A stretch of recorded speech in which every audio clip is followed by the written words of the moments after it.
जय श्री कृष्ण साथियों। आज का जो वीडियो है वो खास आपके लिए बनाया गया है क्योंकि ये टॉपिक बहुत डिमांडिंग था और इसलिए आज मैं आपको वो कॉन्सेप्ट समझाऊंगा जो आम तो नहीं है और आपकी आत्मा से तो जुड़ा ही हुआ है। आपके जीवन में कुछ घटनाएं बार बार क्यों होती हैं? कुछ रास्ते क्यों बार बार आपको अपनी तरफ खींचते हैं? कुछ प्रश्नों के उत्तर क्यों अब तक आपको नहीं मिले हैं जब तक कोई भीतर से ना आपको समझाए? क्योंकि आपके जीवन में एक ग्रह ऐसा होता जरूर है जिसे देखकर स्वयं ईश्वर ने कहा होता है कि इस आत्मा को इस जन्म में ये अनुभव लेने हैं, इस दिशा में इसे जगाना है।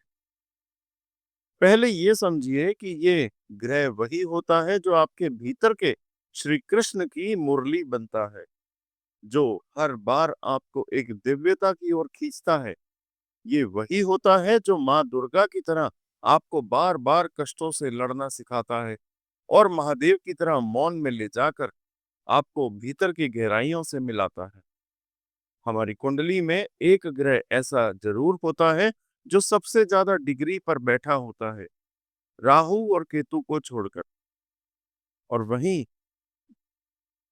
जो ग्रह है वो कहलाता है आत्मकारक ग्रह, यानी आपकी आत्मा का इस जन्म में किन अनुभवों से गुजरने का और किस रास्ते से गुजरने का और आपको अंत में किस चेतना तक पहुंचाने का, इसका संकेत वही देता है। अब आत्मकारक कहाँ बैठा है? आपकी कुंडली में। उसी घर से पता चलता है कि आपको इस जन्म में किन कार्यों के माध्यम से अपने अंदर छुपी दिव्यता को जगाना है। ये हमारे ऋषि परंपरा से निकली वो सीख है जो कहती है जो आत्मज्ञान में, साधना में और सेवा में समर्पित है, वही अपने जीवन के सबसे बड़ी योजना को समझ पाता है। आइए आज उसी आत्मकारक की गहराई में उतरते हैं और समझते हैं कि आपके जीवन की सबसे बड़ी भूमिका कौन सी है जिसे आपको इस जन्म में पूर्ण करना है। अगर आपका आत्मकारक ग्रह आपकी कुंडली के पहले भाव में बैठा है, तो इस जीवन में भगवान ने सारी जिम्मेदारी आपके ही कंधों पर रखी है। अब आपका कर्म क्या है? आपकी पहचान क्या है? आपके फैसले कैसे होंगे? ये सब चीजें आपके खुद के जरिए तय होंगी। आत्मकारक जब लगन में बैठा हो, तो सबसे पहली बात ये होती है कि आपको इस जीवन में अपने आप को समझना है, संवारना है और खुद की पर्सनैलिटी को गहराई से खड़ा करना है। ये भाव होता है आपकी पूरी लाइफ की दिशा का। और वहीं आत्मकारक बैठ जाए तो समझ लीजिए आपकी आत्मा इस जन्म में खुद को ही अपना मिशन बना के आई है। अब ध्यान दीजिएगा जो मैं अब बताने वाला हूँ कि आत्मकारक कौन सा ग्रह है, ये बहुत कुछ बता देता है। अगर वो शनि है तो आपको मेहनत करनी पड़ेगी, सहना पड़ेगा, पर एक दिन आपकी पहचान आपकी स्ट्रेंथ बन जाएगी। अगर गुरु है तो आपसे कहा जा सकता है या फिर कहा जा रहा है कि आप अपने ज्ञान से, अपने विचारों से लोगों को रोशनी दें और साथ में खुद भी ऊपर उठें। अगर चंद्रमा है तो आपको भावना से, अपने सौम्य स्वभाव से लोगों को जोड़ना है, सबको अपनापन देना है। यानी जो भी ग्रह आत्मकारक बनकर पहले भाव में बैठता है, वो ये बता रहा है कि इस बार आपका धर्म है स्वयं का निर्माण करना। और याद रखिए, जब तक आप अपने आप को नहीं बना लेंगे, तब तक जीवन के सारे रास्ते अधूरे ही रहेंगे। अब सुनिए, अगर आपका आत्मकारक पहले भाव में बैठा है ना, तो इसका मतलब ये भी है कि पिछले जन्म में आप अपने असली स्वरूप को पूरी तरीके से प्रकट नहीं कर पाए थे। हो सकता है कि आपने दूसरों के लिए बहुत कुछ किया हो, लेकिन खुद को समझने, खुद को अपनाने और खुद को मजबूत बनाने का जो संकल्प था, वो अधूरा रह गया था। इस जन्म में वही देवीय योजना फिर से सक्रिय हुई है, लेकिन इस बार फोकस सिर्फ और सिर्फ आप पर है। दैवीय शक्तियां चाहते हैं कि आप अपने जीवन का मार्गदर्शन खुद करें, खुद को पहचानें, खुद को तराशें और स्वयं के जरिए ही इस बार अपने जीवन का सच्चा धर्म एक्टिवेट करें। ये जन्म आपकी आत्मा को खुद के प्रकाश से जगमगाने का अवसर देता है। यही आपकी दैवीय योजना है। ध्यान से सुनिए अब, अगर आपका आत्मकारक ग्रह दूसरे भाव में बैठा है, तो इस जन्म में दैवीय शक्तियों ने आपको एक बहुत विशेष सेवा का अवसर दिया है। अब आपकी आत्मा का रास्ता परिवार से जुड़ गया है। इसका मतलब है कि आपको इस जन्म में अपनी फैमिली, अपने कुल, अपने वंश के लिए काम करना है। पैसा कमाकर, नाम कमाकर, ज्ञान से, वाणी से, संस्कारों से, ये घर है संसाधनों का, भोजन का, हमारी बोलचाल का। और वही आत्मकारक बैठ गया, तो अब आपको इन सारी चीजों को सुधारना कैसे है, कैसे बोलते हैं, क्या बोलते हैं, किस भावना से बोलते हैं, ये सब बहुत मायने रखेगा। आपके शब्द किसी का भला भी कर सकते हैं और दुख भी पहुंचा सकते हैं। इसीलिए प्रभु ने आपको ये सीखने भेजा है कि वाणी से माधुर्य और कर्मों से स्थिरता कैसे लाई जाए।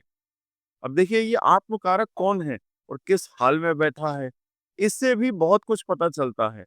अगर कोई शुभ ग्रह है जैसे गुरु, शुक्र या बुध, तो प्रभु आपको कह रहे हैं कि बोलिए, सिखाइए, सलाह दीजिए और अपने परिवार के लिए सुख शांति जुटाइए।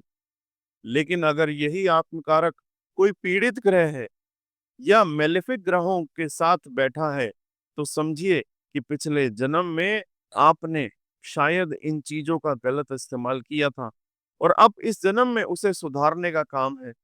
और यही तो है आपकी दैवी योजना। इस बार दैवीय शक्ति चाहते हैं कि आप सच्चाई, समझदारी और सेवा के जरिए अपना और अपने परिवार का उत्थान करें। पैसा कमाइए लेकिन धर्म पूर्वक, खान पान का आनंद लीजिए लेकिन संयम से, और सबसे जरूरी, अपनी वाणी से किसी को दुख ना दीजिए, क्योंकि यही आपका सबसे बड़ा धर्म है इस जन्म में। आइए अब देखते हैं कि अगर आपका आत्मकारक तीसरे भाव में बैठा है, तो इसका मतलब ये है कि दैवीय शक्तियां इस जन्म में आपसे कर्म का साहस मांग रहे हैं। अब आपको पीछे नहीं हटना है। थर्ड हाउस बताता है कि आपको अब हिम्मत से, अपनी मेहनत से, अपने हुनर से, अपने टैलेंट से, अपने हाथों से अपने जीवन को ऊपर उठाना है। जो देवीय शक्तियां हैं वो कह रहे हैं कि अब की बार डरना नहीं है, पीछे नहीं हटना है, इनिशिएटिव लेना है, स्टेप उठाना है। अब आपके शब्द, आपका बोलने का तरीका, आपकी स्किल, आपका हुनर, आपका माइंडसेट ये तय करेगा कि आप जीवन में कहाँ तक जा सकते हैं। एक और बात, इसे ध्यान से सुनना है आपको, कि अगर इस घर में आपका आत्मकारक ग्रह अच्छे भाव में बैठा है, जैसे बुध या गुरु, तो इसका मतलब कि आपको बोलने से, लिखने से, पढ़ने से, टैलेंट से और लोगों के साथ जुड़ाव से यश और धन दोनों मिलेंगे। लेकिन अगर वही आत्मकारक पाप ग्रह बनकर बैठा है या पीड़ित है, तो इसका मतलब सीधा होगा कि आपको सबसे ज्यादा लड़ाई अपनी ही इच्छाओं और मानसिकता से करनी है। तीसरा भाव बहुत गहरा है। ये आपके जीवन के संघर्ष का पहला मैदान है। आत्मकारक यहाँ बैठा है तो आपसे पूछा जा रहा है कि क्या आप अब भी अपनी लाइफ को दूसरों के भरोसे छोड़ेंगे या अब की बार अपने हाथ से अपनी दुनिया बनाएंगे। और यही आपकी सेवा है, अपने साहस से, अपने कर्म से, अपने विचारों से, अपने ही शब्दों से दूसरों के जीवन में प्रेरणा देना, हौसला देना। लेकिन एक चेतावनी भी है यहाँ पर, कि अगर आपकी वृत्ति में हीन भावना, डर, द्वेष या बहुत ज्यादा गुप्त सोच है, तो वही चीजें आपको नीचे गिराएंगी। अगर आपका आत्मकारक तीसरे भाव में बैठा और इसका साफ संकेत यही है कि पिछले जन्म में आपने कोई ऐसा अधूरा संकल्प छोड़ दिया जो कर्म, साहस और कौशल से जुड़ा था। अब इस जन्म में दैवीय शक्तियां आपको फिर से मौका दे रही हैं कि उस डिवाइन मिशन को पूरा करें। आप उस दैवीय योजना का हिस्सा हैं, जहां आपको अपनी वाणी, अपनी लेखनी, अपनी स्किल और अपनी मेहनत से दूसरों को हिम्मत देनी है, गाइड करना है, लोगों को जोड़ना है और उनका हौसला बनना है। अब की बार आपको खुद आगे बढ़ना है और बाकी लोगों के लिए रास्ता बनाते चले जाना है। यही आपकी दैवीय योजना है और यही इस जन्म में आपको एक्टिवेट करनी है, पहचानना है और निभाना है। आइए बात करते हैं फोर्थ हाउस की कि आपका आत्मकारक चौथे भाव में बैठा है। इसका सीधा मतलब ये है कि इस जन्म में जो दैवीय शक्तियों ने आपका सारा ध्यान वहां केंद्रित किया है जहां से शांति, स्थिरता और संतोष की शुरुआत होती है। यानी कि आपका मन, आपका घर, आपकी माता, आपकी पढ़ाई, आपकी भीतरी दुनिया और आपके भीतर की स्थिरता। चौथा भाव हमारे जीवन की वो जड़ें हैं जहां से हमारी आत्मा को पोषण मिलता है। जब आत्मकारक यहाँ आता है तो ये एक संकेत होता है कि इस जन्म में आपको लोगों को सुख देना है, प्यार देना है, लोगों के जीवन में एक ऐसा स्पेस बनाना है जहां वो इमोशनली हील कर सकें। इस जन्म में आपकी आत्मा का काम है कि आप घर जैसे बन जाएं, स्थिर, शांत, नर्चरिंग और सबको अपनापन देने वाले। अगर ये ग्रह अच्छा है तो प्रभु कह रहे हैं कि आप इस जन्म में इमोशनल डेप्थ, स्पिरिचुअल ग्राउंडिंग और प्योर हर्ट के जरिए जीवन में जीने आए हैं। लेकिन अगर आत्मकारक यहाँ एफ्लिक्टेड है तो समझ लीजिए कि ये आपके मन और घर के कलेशों को दिखा रहा है। तब ये भी प्रभु की आज्ञा है कि इन चुनौतियों से उभर कर भी आपको ही शुद्ध हृदय वाला बनना है। अब देखिए, आत्मकारक चौथे घर में बैठा है। इसका अर्थ ये भी है कि पिछले जन्म में आप उस देवीय योजना का हिस्सा थे, जहां आपको ज्ञान, भक्ति और मातृत्व जैसी भावना के बीच अधूरी यात्रा छोड़नी पड़ी। अब इस जन्म में आपको वही योजना दोबारा सौंपी गई है, लेकिन इस बार पूरे भाव से निभाने के लिए इस जन्म में आपको एक स्पिरिचुअल नर्चर बनना है। वो इंसान जो अपने अनुभवों, अपने शांत मन, अपनी गहरी समझ से लोगों को भावनात्मक सुरक्षा दे सके, लोगों को उनके घर की तरह लग सके। प्रभु चाहते हैं कि आप अपने भीतर उस शांति को फिर से जागृत कर लें, जिसे आपने कभी किसी कारण अधूरा छोड़ दिया। यही आपकी दैवीय योजना है कि अब एक्टिवेट करना है, अपने मन को शुद्ध करके, जीवन में अपनों को अपना बनाकर और हर रिश्ते में अपनापन डालकर। अब देखिए, आपका जो आत्मकारक ग्रह है, वो पंचम भाव में प्लेसमेंट लेता है। तो दैवीय शक्तियां इस जन्म में आपका फोकस सीधे वहां ले गए जहां से आपकी बुद्धि, क्रिएटिविटी, प्रेम, शिक्षा और संतान की यात्रा शुरू होती है। पंचम भाव आत्मकारक का बैठना ये बताता है कि आपको जीवन में एक बहुत शुद्ध, प्रेममयी और ज्ञानमयी भूमिका निभानी है।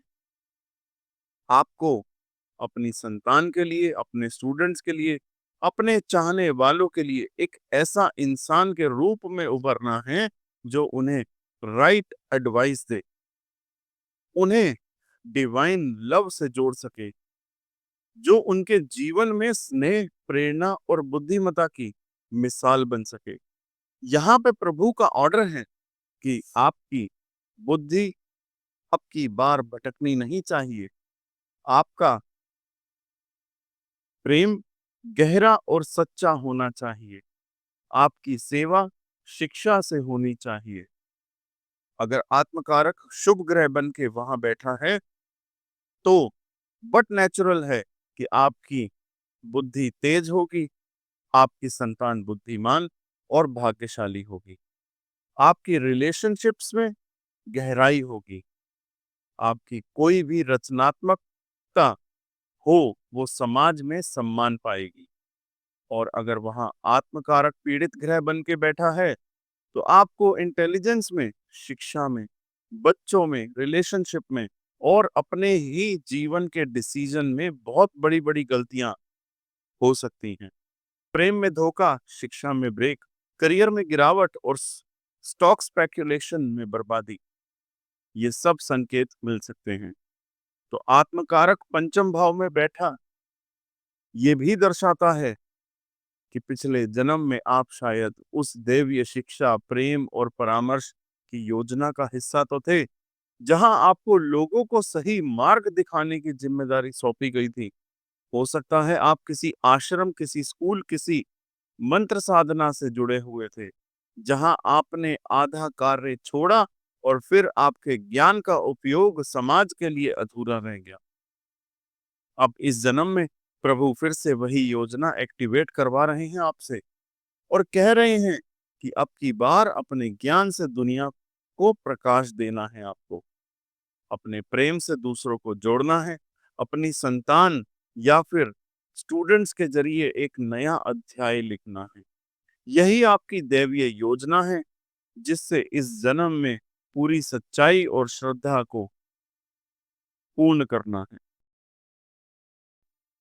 अगर आपका आत्मकारक ग्रह छठे भाव में प्लेसमेंट लेके बैठा है तो समझ लीजिए दैवीय शक्तियों ने इस जन्म में सेवा और संघर्ष को ही अपनी आत्मा की दिशा बना लिया है। आपको सेवा करनी है, पूरे मन से करनी है, बिना किसी शर्त के करनी है। अब आत्मकारक यहाँ बैठा है तो वो अपने रूटीन को, अपनी डिसिप्लिन को, अपनी जिम्मेदारियों को, अपनी ड्यूटीज को, आपकी हेल्थ को, यहाँ तक कि आपके कर्मों की वापसी यानी प्रारब्ध को भी कंट्रोल कर रहा है। अगर आत्मकारक यहाँ बली है, अच्छे ग्रह के रूप में बैठा है और अच्छी राशियों में है, तो समझिए कि आप बिना शोर किए भी एक संत की तरह सेवा करते चले जाएंगे और उसी से आपको जीवन की सारी सिद्धियां मिलेंगी। लेकिन अगर वही आत्मकारक यहाँ पीड़ित है, गलत ग्रह के रूप में बैठा है या नीच का है, तो आप सेवा करते जाएंगे लेकिन पहचान नहीं मिलेगी। मेहनत करेंगे लेकिन सम्मान नहीं मिलेगा। रिश्ता निभाएंगे लेकिन कलेश ही कलेश मिलेगा। देखिए छठे भाव में जहां आत्मकारक बैठा है, वहां पर दैवी शक्तियां आपको बार बार ये टेस्ट कराएंगे कि क्या आप अपने रूटीन के प्रति ईमानदार हैं? क्या आप अपनी छोटी छोटी बातों को बिना शिकायत के पूरा करते हैं? क्या आप दूसरों के कर्मों का जवाब बुद्धिमानी से दे पाते हैं या फिर हर बार बहस, विरोध, टकराव और घबराहट में पड़ जाते हैं?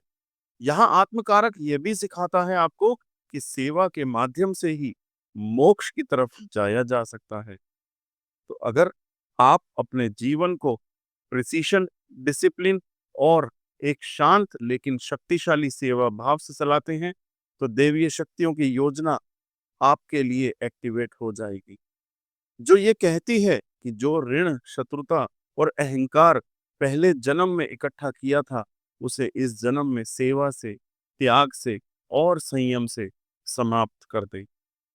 यही वो दैवीय योजना है जिसे आपको इस जन्म में पहचानना है और हर रोज थोड़ा थोड़ा कर के पूरा करना है। आपका आत्मकारक ग्रह सातवें भाव में बैठा है, तो जो डिवाइन पावर ने इस जन्म में आपको दूसरों की सेवा का दायित्व सौंपा है, चाहे वो आपके लाइफ पार्टनर हो, बिजनेस पार्टनर हो, समाज के लोग हों या फिर आपके फॉरेन कनेक्शंस, यहाँ आत्मा कह रही है कि आपको रिश्तों में उतरना है, खुद को दूसरों के लिए समर्पित करना है, बिना किसी शर्त के निभाना है और लोगों की मदद करके उनके साथ न्याय करे, अपना धर्म निभाना है। अगर आत्मकारक यहाँ शुभ ग्रह के रूप में है, अच्छी स्थिति में है, तो आप देखेंगे कि आपकी शादी बहुत अच्छे से होगी। लोग आपको पसंद करेंगे, आपके रिश्ते आपको आगे बढ़ाएंगे, विदेश से लाभ होगा, यश सम्मान मिलेगा और आप एक ऐसे इंसान बन जाएंगे जो रिश्तों की कला जानता है, निभाने की ताकत रखता है। ये आपके जीवन में ना सिर्फ रिश्तों की सुंदरता लाएगा, बल्कि भौतिक सुख सुविधाओं का भी विस्तार करेगा। लेकिन वहीं अगर आपका आत्मकारक यहाँ नीच का है या राहु केतु जैसे ग्रहों के साथ बैठा है या गलत राशियों में है, तो यही जगह आपके जीवन में तूफान बनकर आती है। रिश्ते तो होंगे लेकिन चल नहीं पाएंगे, शादियां होंगी लेकिन टूट जाएंगी, बिजनेस पार्टनरशिप में विश्वासघात होगा, बाहर की दुनिया, समाज, फॉरेन कनेक्शंस सब आपको धोखा देकर जा सकते हैं। आप खुद भी अपनी जिंदगी के एक ऐसे फैसले ले सकते हैं जो आपको डुबा दे। शिक्षा पूरी नहीं हो पाएगी, करियर में स्ट्रगल रहा, फैमिली का साथ नहीं मिला और आपने खुद की जिंदगी ऐसे मोड़ पर ला खड़ी की जहां से अकेलापन, अलगाव और पछतावा ही साथ रह गया। तो अगर आत्मकारक सातवें में है, तो यही देवीय शक्तियों की देवीय योजना है कि आपको रिश्तों में तपना है, रिश्तों से गुजरना है और उन्हीं के जरिए अपना धर्म, अपनी समझ और अपने जीवन का संतुलन स्थापित करना है। यही वो सेवा है, यही वो कर्म है जो आपको इस जन्म में पूरा करना है। अब अगर आपका आत्मकारक ग्रह 8वें भाव में बैठा है, तो यहाँ से दैवीय शक्तियां आपको साफ संकेत दे रही हैं कि इस जीवन में तो आपको बाहर की दुनिया से ज्यादा अपनी अंदर की दुनिया पर काम करना है। 8वां भाव जो जगह है जहां से गहराई, रिसर्च, तपस्या, आध्यात्मिकता और रहस्य निकलते हैं। इसका मतलब ये हुआ कि आपकी आत्मा इस जन्म में ट्रांसफॉर्मेशन चाहती है। हो सकता है कि आपको कई बार ऐसा महसूस हुआ हो कि चीजें अचानक से बिगड़ गईं, कोई बात क्यों बिना कारण भारी पड़ गई। तो समझिए वो सब इस आत्मकारक की ही चाल है। ये ग्रह आपको दबाकर नहीं बल्कि गहराई में उतार कर ऊपर उठाना चाहता है। और अगर आप ध्यान देंगे तो आप पाएंगे कि आपका जीवन दूसरों से बहुत अलग ढंग से चलता है और ये अलग होना ही आपकी असली ताकत है। अब आत्मकारक यहाँ पर मजबूत है तो आप बहुत इंट्यूटिव होंगे, गहराई से सोचने समझने वाले होंगे, किसी न किसी रहस्यवादी विद्या में महारत पा सकते हैं, जैसे कि एस्ट्रोलॉजी, साइकोलॉजी, हीलिंग, तंत्र या कोई स्पेसिफिक साइंटिफिक रिसर्च।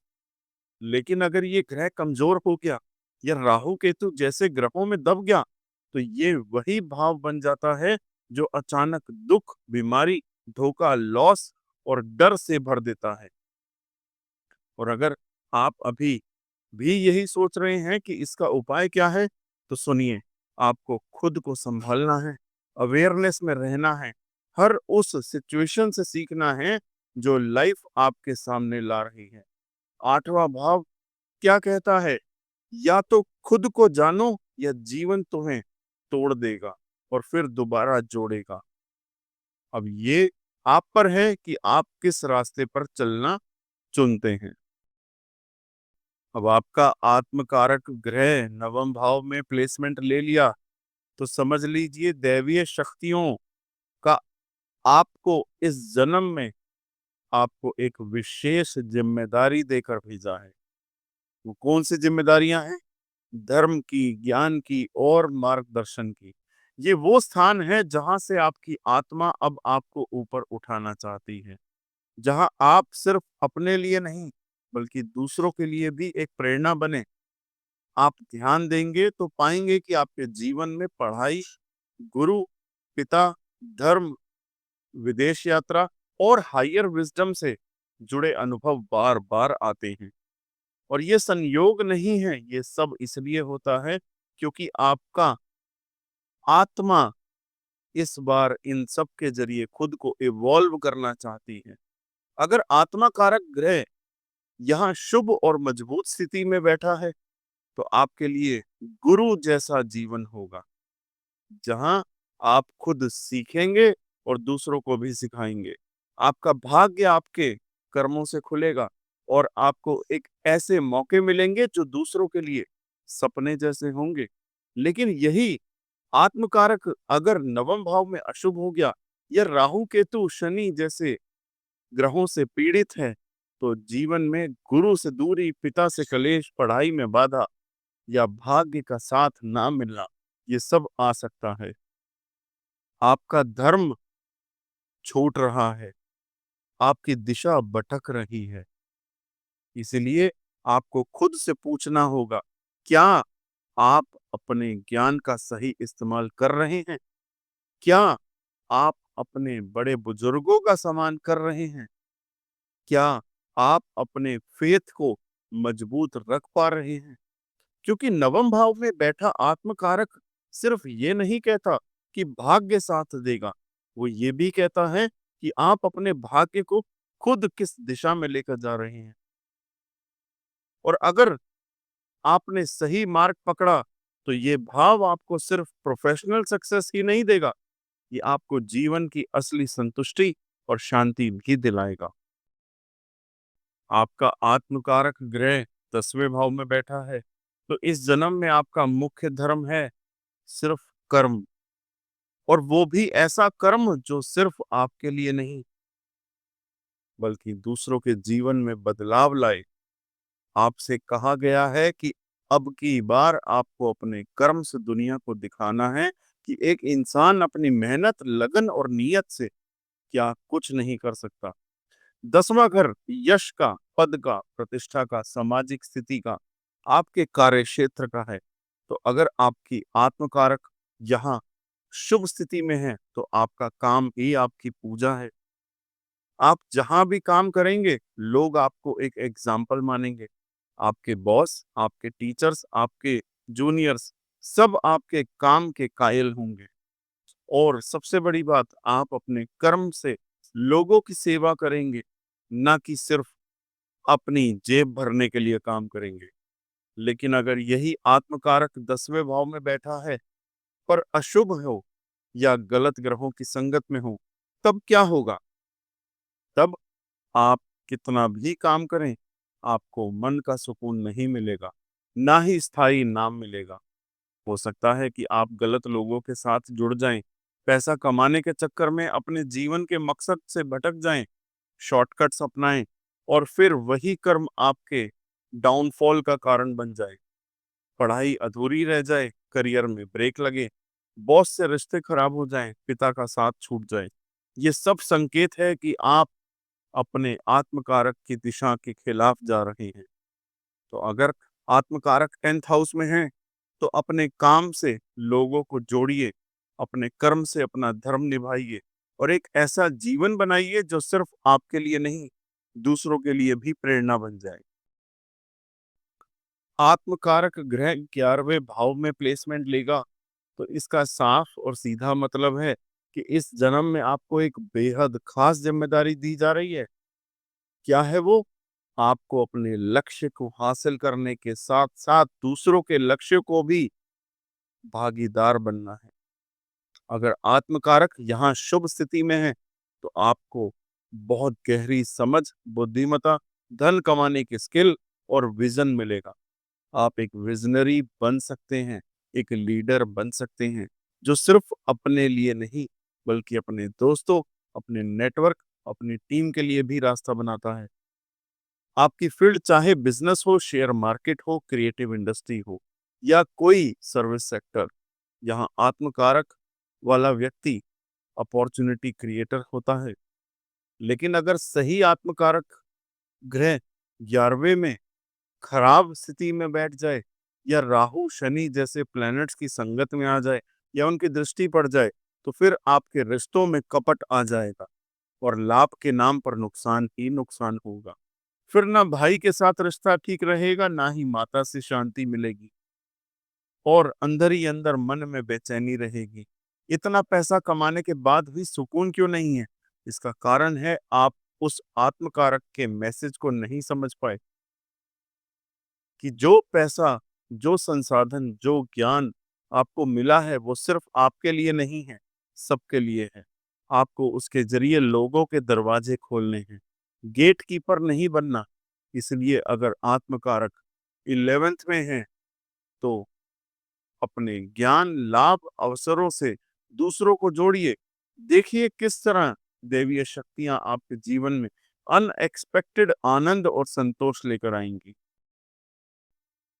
अगर आपका आत्मकारक ग्रह 12वें भाव में बैठा है, तो ये बहुत बड़ा संकेत है कि दैवीय शक्तियाँ इस जन्म में आपको भीतर की यात्रा पर भेजना चाहती हैं। बाहरी दुनिया की नहीं, बल्कि आत्मा की दुनिया की सेवा में।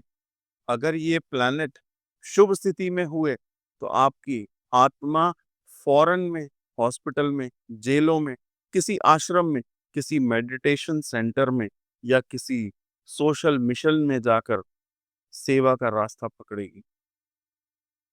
ये आपको उस दिशा में ले जाएगा जहां आप अकेले तो होंगे, लेकिन खोए हुए नहीं होंगे। खुद में खोए हुए होंगे, प्रभु के करीब होंगे।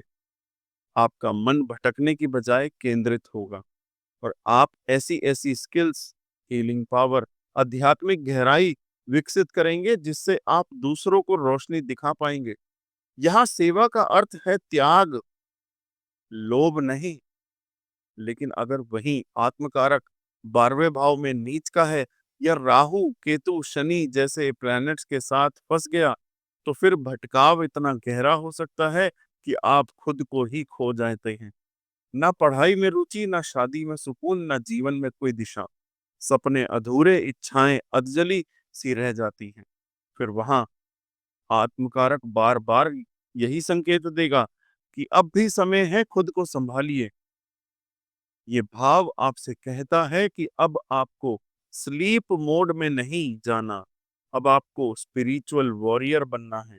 ऐसे कर्म करिए, ऐसी सेवा करिए कि दैवीय शक्तियां आपको अपने तक खींच लें। और हाँ, अगर जीवन में कहीं भी लगे कि सब कुछ छोड़कर भाग जाना है तो भागिए, लेकिन भीतर की ओर। वही असली यात्रा, असली मोक्ष और असली सुकून है आपके लिए। तो आपने अब ये समझा कि आत्मकारक वो दीपक होता है जो आपकी आत्मा के अंधेरे के कोने की रोशनी को देने आया है, जगाने आया है। ये वही तत्व है जो आपके जीवन की दिशा तय करता है। चाहे वो तपस्या हो या फिर तपस्या के रास्ते हो या सिद्धि के मार्ग से। और जब आप अपने आत्मकारक को समझ जाते हैं तो आप अपने जीवन की उस दैवीय योजना को भी समझने लगते हैं जिसे परमात्मा ने स्वयं आपके लिए लिखा है। जिसे आत्मकारक का अर्थ समझ आ गया, वो अब खुद को जानने की यात्रा में पहला कदम उठाएगा। तो चलते रहिए, सीखते रहिए और अपनी आत्मा के मकसद को धीरे धीरे जगाते रहिए। आप सबका जीवन शुभ हो, ज्ञानमय हो, ईश्वर की कृपा आप पर बनी रहे। अगर ये ज्ञान उपयोगी लगा हो तो प्लीज लाइक जरूर करिएगा, अपने प्रियजनों के साथ शेयर जरूर करिए और हाँ, सब्सक्राइब करना बिल्कुल ना भूलें, क्योंकि अगली बार हम फिर एक नई रोशनी के साथ लौटेंगे, आपके जीवन को समझने और आपको समझाने में मदद करेंगे। बहुत बहुत धन्यवाद। जय श्री कृष्ण।